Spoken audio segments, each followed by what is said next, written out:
उस fix cost के अंदर वो आपको क्या क्या देते हैं? वो आपको हीटिंग देते हैं, वो आपको पानी देते हैं, वो आपको आपके अपार्टमेंट के बाहर। आज का टॉपिक ये है कि स्वीडन में सेटल कैसे हुआ। और ये वीडियो बड़ी इंपॉर्टेंट है उन लोगों के लिए भी जो अभी आए नहीं है स्वीडन। बहुत सारी इंफॉर्मेशन है। वर्क परमिट वीज़ा अप्लाई करने, स्वीडन में एवरेज सैलरी क्या है, बिजनेस कैसे ढूंढना है। अब आपने घर खरीदने को चाहे PhD तक पढ़े, नो फीस। हर सीजन की एक अलग से जैकेट है। इसको स्टार्ट करें एज सुन एज पॉसिबल। मैं लाहौर से हूँ। अस्सलाम वालेकुम दोस्तों, मेरा नाम ताबिश है और आप देख रहे हैं मेरी ये वीडियो ताशिफा यूट्यूब चैनल पे। और आज की वीडियो का टॉपिक ये है कि स्वीडन में जब आप रहते हैं तो आपके जो यूटिलिटी बिल्स हैं उनकी कितनी किस्में हैं और कि क्या उनकी कॉस्ट है, कितनी हद तक वो बढ़ सकते हैं। अच्छा, बड़ा क्विकली मैं काफ़ी अरसे से वीडियोस बना रहा हूँ। मैं काफ़ी अरसे से स्वीडन में हूँ, कोई 12 साल से, और आजकल मैं काफ़ी ज़्यादा वीडियोस बना रहा हूँ स्वीडन में लाइफस्टाइल के बारे में।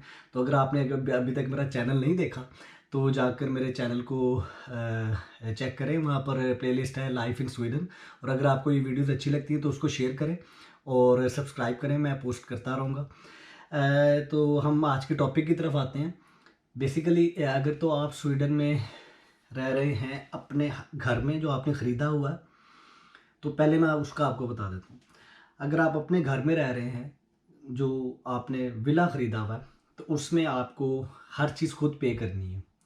हर चीज़ खुद पे करने का मतलब ये है कि उसमें इलेक्ट्रिसिटी की प्राइस आपने खुद पे करनी है, इंटरनेट की प्राइस आपने खुद पे करनी है, फिर आपके पास जो कूड़ा उठाने वाले आते हैं उसकी प्राइस पे करनी है, पानी के कनेक्शन की प्राइस पे करनी है। तो ये जो उनकी कॉस्ट है, मैं पिछले कोई 1 साल से विले में रह रहा हूँ, तो मैंने ये एवेल्यूएट किया है। मेरे लिए भी पहले ये नई थी इन्फॉर्मेशन। तो मेरा जो बिजली का बिल है, क्योंकि मेरा जो हीटिंग सिस्टम है वो बैरी वार्मर लगा हुआ है और वो इलेक्ट्रिसिटी भी यूज़ करता है जब इनफ हीट उसको नहीं मिलती फ्रॉम द अर्थ। तो मेरा जो बिजली का बिल है वो और हैविंग सेड दैट कि हम लोगों की जो कुकिंग है, पाकिस्तानी स्टाइल की जो कुकिंग है, उसमें स्टोव बहुत देर तक चलता है। तो बिजली का जो सा बिल है मेरा वो मैक्सिमम 2700 तक गया है और मिनिमम गर्मियों में 900 तक भी रहा है। और ये मैं बात कर रहा हूँ पूरे विले की, जिसमें लाइटें, हर चीज़ आपकी लाइक आप खुल के यूज़ कर रहे हैं सारा कुछ। अच्छा, ये तो हो गया इलेक्ट्रिसिटी का। मैक्सिमम 2700। जब पीक की सर्दी होती है वो 3-4 महीने 2700, 2500, 2200, और मिनिमम 900, 1200, 1300 पे रहा। उसके बाद इंटरनेट है। इंटरनेट मैंने थोड़ा सा बहुत ज़्यादा फास्ट लगवाया हुआ है। मैं 499 क्राउन पे करता हूँ इंटरनेट के, लेकिन आपको 99 क्राउन, 199, 299 में अच्छा इंटरनेट मिल जाता है। मैंने कोई 500 MB की लाइन लगवाई हुई है। अच्छा, उसके बाद फिर आ जाता है आपका इंटरनेट। उसके बाद आपने जो पानी लेना है और कूड़ा उठाने वाले आने हैं, वो बहुत थोड़ी सी कॉस्ट है। लाइक मेरा ये ख्याल है कि 1000 क्राउन महीना, इससे ज़्यादा नहीं है, और शायद इससे भी कम है।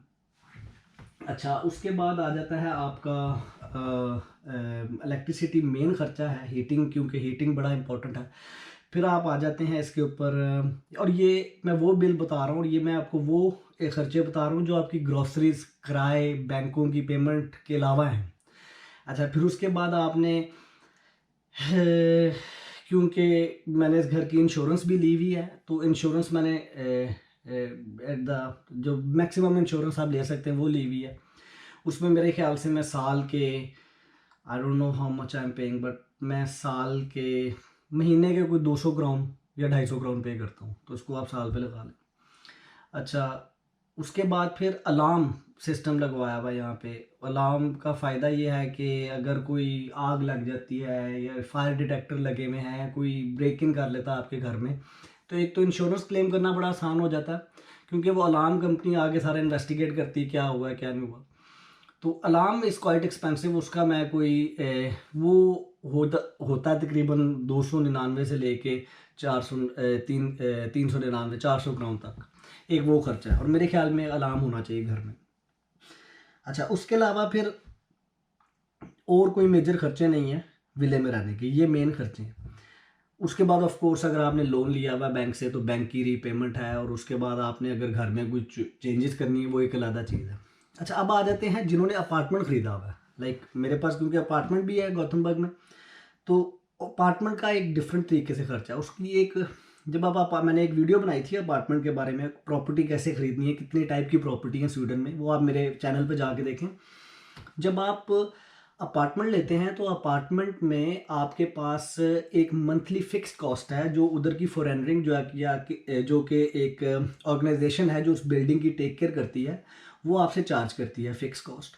उस फिक्स कॉस्ट के अंदर वो आपको क्या क्या देते हैं, वो आपको हीटिंग देते हैं, वो आपको पानी देते हैं, वो आपको आपके अपार्टमेंट के बाहर, यानी कि आपका जो अपार्टमेंट है उसके बाहर की जितनी भी मेंटेनेंस है, सफाई है, उस इलाके की, उस जगह की बर्फ़ साफ़ करनी है, उस बिल्डिंग को मेंटेन रखना है, वो सारी चीज़ें उसमें इंक्लूडेड होती हैं। इलेक्ट्रिसिटी उसमें भी इंक्लूडेड नहीं है, इलेक्ट्रिसिटी का आपने अलग से देना है। इंटरनेट कुछ ऑब्जेक्ट में इंक्लूडेड होता है, कुछ ऑब्जेक्ट में इंक्लूडेड नहीं होता। फॉर एग्जांपल जो मेरा अपार्टमेंट है उसमें हम जो ऑब्जेक्ट पे करते हैं पर मंथ, उसके अंदर वो इंक्लूडेड है। मैं जो ऑब्जेक्ट पे करता हूँ वो तकरीबन 4,800 क्राउन है, ठीक है। उसके अंदर मुझे हीटिंग मिल रही है, उसके अंदर वो सफाई, वो कूड़ा वगैरह लेके जाते हैं, पानी आ रहा है, इंटरनेट इंक्लूडेड है। अच्छा, ये तो हो गई। अब आप अगर कंपेयर करें ना तो मुझे ये लगता है कि विले में रहना ज़्यादा सस्ता पड़ता है, क्योंकि विले में आप ये कॉस्ट कंट्रोल कर सकते हैं। अच्छा, मैं अगर आप अलार्म नहीं लगवाना चाहता, मैं नहीं लगवाता। अच्छा, फिर आपने अपार्टमेंट की ये आपने एक फ़िक्स कॉस्ट देनी है, उसके बाद आप टेंशन फ्री हैं, आपने कोई टेंशन नहीं लेनी।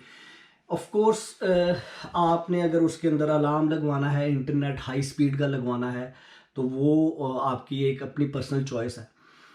अच्छा, उसके बाद ये तो हो गया जो अपार्टमेंट जिन्होंने ख़रीदा हुआ और उसमें रह रहे हैं। फिर एक तीसरी फॉर्म ये है जिन्होंने अपार्टमेंट रेंट किया हुआ है, ठीक है। अच्छा, रेंट में आपने रेंट देना, उसमें सारी चीज़ें इंक्लूडेड हैं। आपने रेंट दिया 5,000, 6,000, 10,000, 12,000, आई डोंट नो, आपने जितना भी रेंट दिया उसके अंदर वो सारी चीज़ें इंक्लूडेड हैं। वही हीटिंग, इलेक्ट्रिसिटी, मेंटेनेंस उसका जो कूड़ा आप फेंक रहे हैं वो डेली एम्प्टी या वीकली या 3-4 दिन बाद एम्प्टी कर रहे हैं वो, और उसके अलावा कुछ उनके अंदर टीवी के कुछ चैनल भी इंक्लूडेड होते हैं और इंटरनेट भी इंक्लूडेड होता है। मैं जो अपार्टमेंट है वहाँ पर पार्किंग के अलग से पे करता हूँ। मेरे ख्याल से वहाँ पे 130 क्राउन आउटडोर पार्किंग है, और अगर इंडोर आपने गैराज के अंदर लेनी है तो वो भी क्यू सिस्टम है, मेरे ख्याल से 300-400 क्राउन की वो पार्किंग है। कहने का मकसद ये है कि आप विले में रहें या आप अपार्टमेंट में रहें जो आपने ख़रीदा हुआ, या आप रेंटल प्रॉपर्टी में रहें, ये सारी चीज़ें अगर आप देखें इनके खर्चे, तो मुझे ये लगता है कि विले में आपको ज़्यादा सस्ता पड़ता है और आपके पास फ्लेक्सिबिलिटी ज़्यादा है।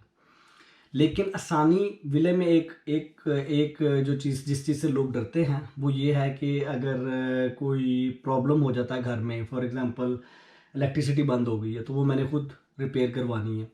लेट्स से छत ख़राब हो गई है तो वो मैंने खुद रिपेयर करवानी है। कोई पाइप लीक हो गया तो वो मैंने खुद रिपेयर करवाना, ठीक है।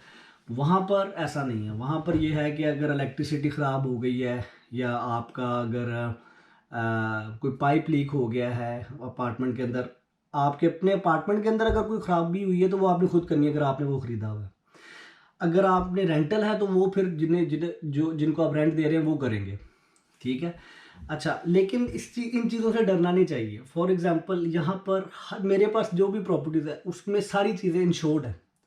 फॉर एग्ज़ाम्पल अगर मेरे घर के अंदर कोई पाइप लीक हो जाता है तो वो इंश्योरेंस कवर करेगी, ठीक है।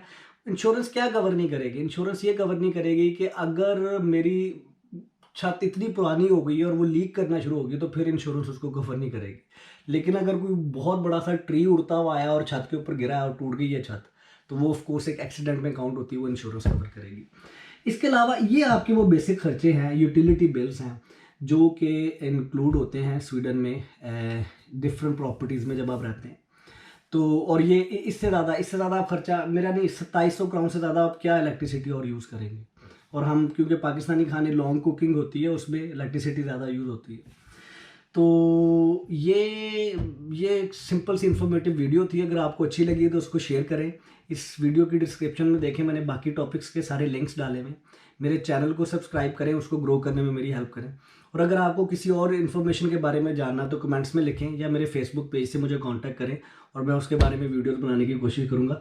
आजकल मैं 2 वीडियोस के ऊपर काम कर रहा हूँ, बड़ी अच्छी वीडियोस हैं। एक तो फार्मेसी का क्या यहाँ पर स्कोप है, और उसके अलावा क्या डिफरेंट सैलरी लेवल हैं डिफरेंट लोगों के। उसके अलावा और आपको कोई इन्फॉर्मेशन चाहिए तो पूछें। अपना ख्याल रखें, खुश रहें और मेरे लिए दुआ कर दें। अल्लाह हाफिज़।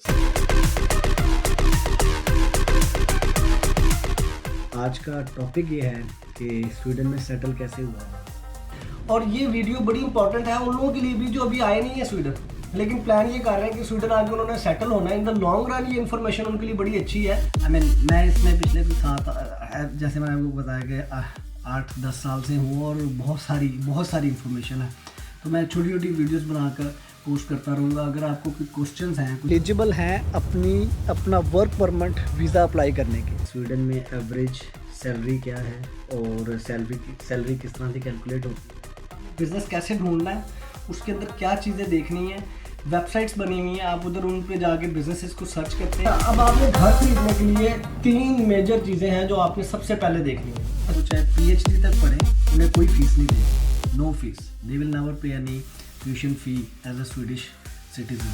तो स्वीडन में हर सीज़न की एक अलग से जैकेट है, उसको स्टार्ट करें एज सुन एज पॉसिबल ताकि आप उस साइकिल में आ सकें जिसमें बिज़नेस वीज़ा आपको मिलता है। मैं लाहौर से हूँ, तो मैं पिछले कुछ अरसे से सोच रहा था कि अपने गार्डन में ना एक आउटडोर कुकिंग प्लेस बनाता हूँ, तो उसके लिए मैं ना कढ़ाई ढूंढ रहा हूँ तो मुझे ना कढ़ाई नहीं मिल सकी अभी तक।